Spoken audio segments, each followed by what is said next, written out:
Hello Gemini, welcome sa iyong monthly reading, April 2026, Sun, Moon, Rising, Venus signs or cross watchers, Gemini. Kung kailan man makarating sa itong reading ko, as long as nakaka-relate ka, timeless reading naman ito. Okay, kunin lang ano yung mga tumutugma sa situation nyo, i-apply nyo lang yung mga applicable or ano man yung makakatulong sa inyo. You have the number 8, 6, 7. Okay, Gemini, mukhang merong person dito na questionable. Questionable ang loyalty, questionable ang character pagkatao na itong person na to. Gaano mo ba to kakilala? Okay, in general or in love life po yan. Ha? False person means fake. Pwedeng plastic, pwedeng may hidden motive na hindi maganda, pwedeng traitor, or nagpapanggap lang, scam, impersonator. O baka yung iba sa inyo, may page kayo, channel, tas merong mga gumagaya sa inyo. Parang yung ginagawa sa akin. Pero kung person na ka-deal mo yan, parang merong something fishy about this person. Maaring hindi siya honest sa'yo, may tinatago. May tinatagong past, may tinatagong kalukuhan. Yun na nga, no? Mature woman, this is someone like a mentor, someone na pwedeng makatulong sa'yo. This is a wise person. Or you could be dealing with a person na may edad. Pwedeng kung sino man yung may edad sa inyo. Pwedeng siya, pwedeng ikaw. Interchangeable nga pala yung mga energies dito. I'm basing my reading sa kung ano yung nafe-feel ko sa intuition ko during the time of reading at kung ano yung mga lumalabas sa cards. Positive or negative man yan. Kung ano lang yung nakikita ko sa cards, yun lang yung sasabihin ko sa inyo. Okay? Kung hindi kayo nakaka-relate, maaaring hindi para sa inyo yung reading. At mukhang merong mga kasulatan dito.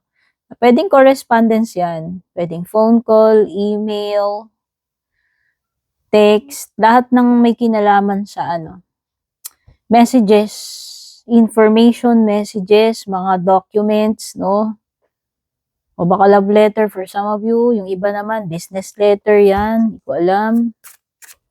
Baka maka-receive ka ng ng mga importanteng yan, messages, or baka may mga legal documents na kailangan asikasuhin.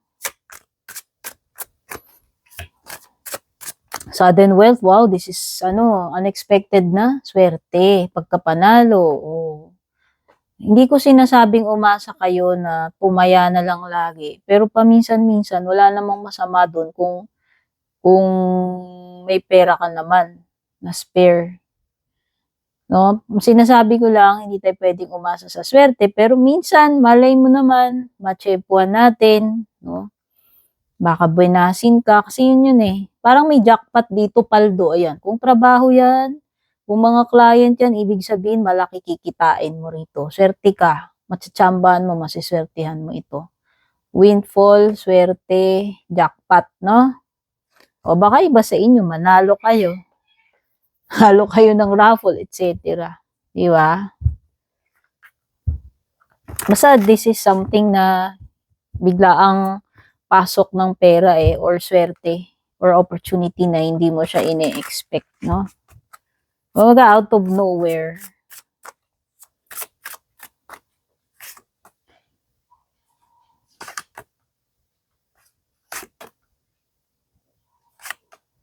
Okay, sa bottom ng deck mo you have the Two of Swords, Gemini, Libra, Aquarius energy. Napakaraming cups dito. Pwedeng may mga water, Cancer, Scorpio, Pisces, or fire.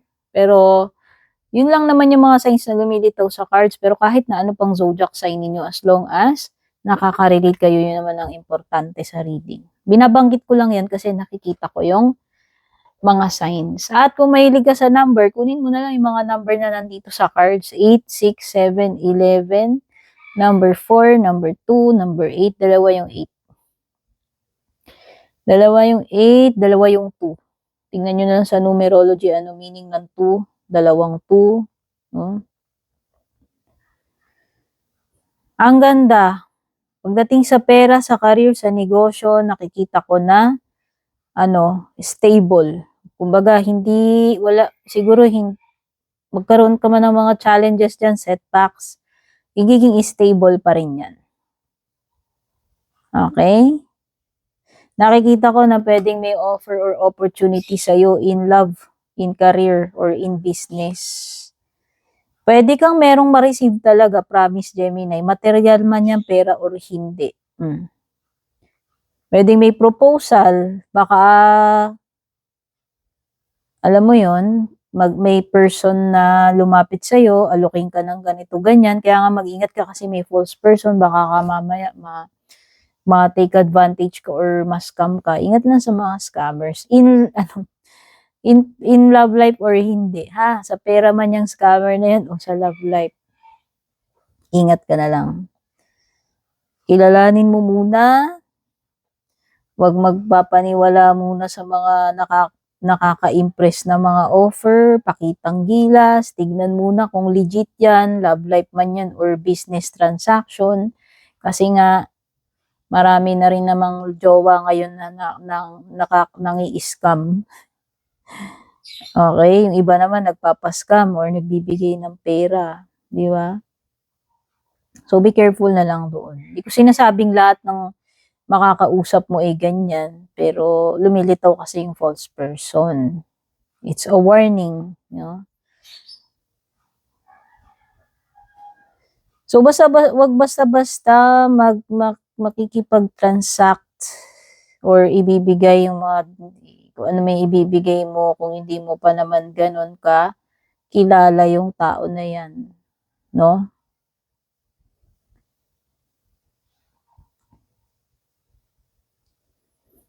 May proposal talaga dito in love or sa career, meron talaga. So, expect mo na puwedeng may offer na darating sa'yo, romantic man 'yan or sa business, sa career mo.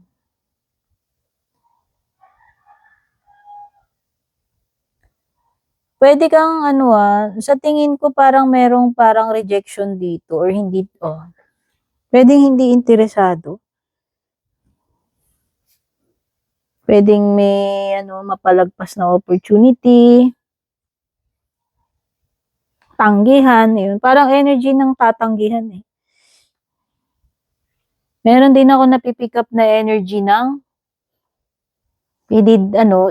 i-di-dispose.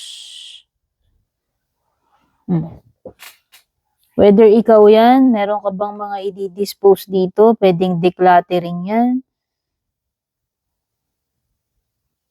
Or meron ka bang mga taong tatanggalin na sa buhay mo?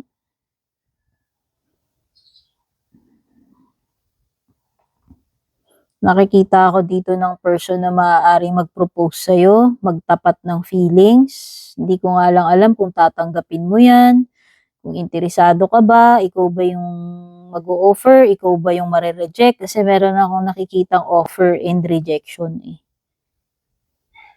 Meron din ako nakikitang pag-aalis dito, by the way, like pakikipagsapalaran kung nagpaplano ka mang lumipat ng career, lugar, tirahan man 'yan, company. Oo. Puwedeng ito ay paghahanap ng better job, better relationship, or opportunities.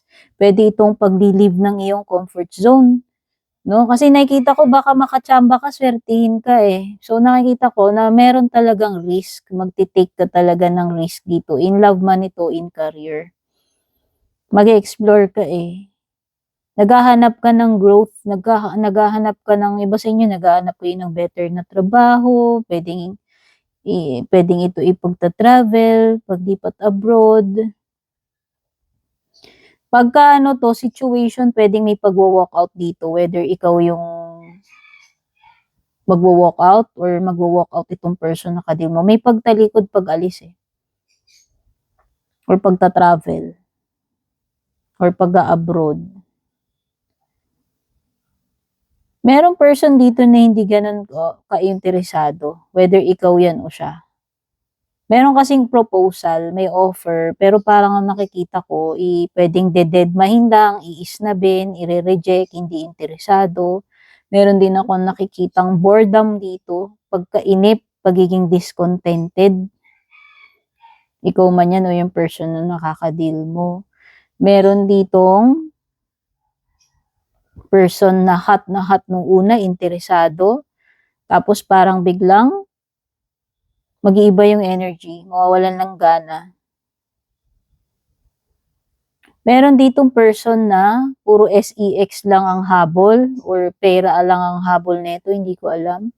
Basta mag-ingat ka na lang kasi pwedeng sa una interesado, hot sa'yo yan, tapos pag nakuha na yung gusto, natira-tira ka na or napirahan ka na, biglang magbago. No? Kasi meron ditong, ayan, Two of Swords.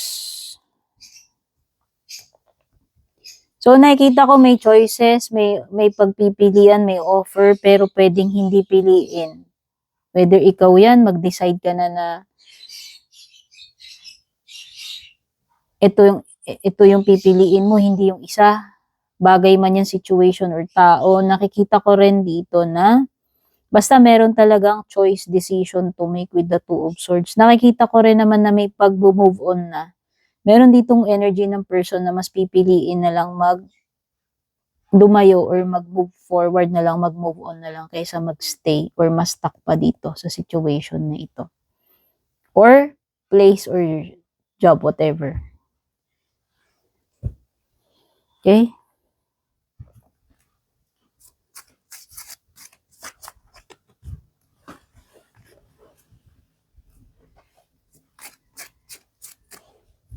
Meron ditong hindi na masaya, kaya aalis. Meron ditong bored, kaya aalis na. Meron ditong hindi kontento, kaya aalis. Merong energy ng hindi interesado. Merong energy ng offer. Pero meron ding energy ng rejection. Yun yung mga napipick up kong mostly energies din sa tarot cards mo. Ano pa ibang paparating? Dealings or relationship with woman with dark complexion or hair. Babae man to, lalaki, ano man ang gender. Lahat ng gender welcome. Dealings or connection with the person na may dark complexion or hair. Wow, meron something dito about July. Maybe yung person na ka-deal mo, July pinanganak. Or meron talagang ganap. Or kung ano man yung mga energies dito na maaaring yung iba sa July mangyayari yan. Meron ditong energy ng pagiging matigas ang ulo. Kung situation to, final na.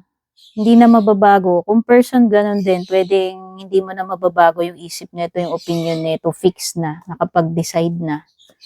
Okay? Or ayaw, hindi yan mag-a-adjust. Hindi yan magbe-bend sa'yo. No? Ikaw man yan, yung person na ka-deal mo, you will be shown the way. Ito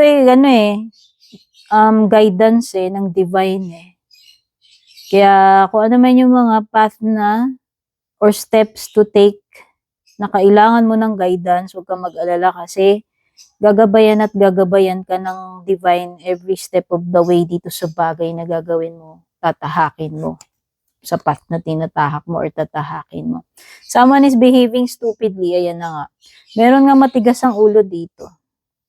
I hope hindi ikaw yan kasi reading mo to. Pwedeng ikaw kasi yan or pwedeng energy ng person na ka-deal mo. Okay, ibig sabihin yung tao na yan, behaving stupidly, hindi siya nag-iisip. Bara ng bara, tira lang ng tira. Napakatigas ng ulo. Ayaw makinig, ayaw sumunod, ayaw mag-adjust, no? Okay? So, yan yung mga na-pick up kong energies. Don't forget to subscribe sa aking YouTube channel kung bago ka. Patap na rin yung bell icon. Don't forget to follow or like my FB page. Pwede kayong mag-avail ng subscription kung gusto nyo maka-avail ng sa akin, products or services ko or exclusive perks. Malaking tulong po yung mga hindi pag-i-skip ng ads, yung bawat isang pag-follow nyo, pag-subscribe, yan po yung magiging tulong nyo sa akin, pati yung hindi nag-i-skip ng mga ads. Yung mga generous na pumasok sa subscription, nag-avail ng membership at palaging nagpapadala ng mga stars. God bless you all, babush.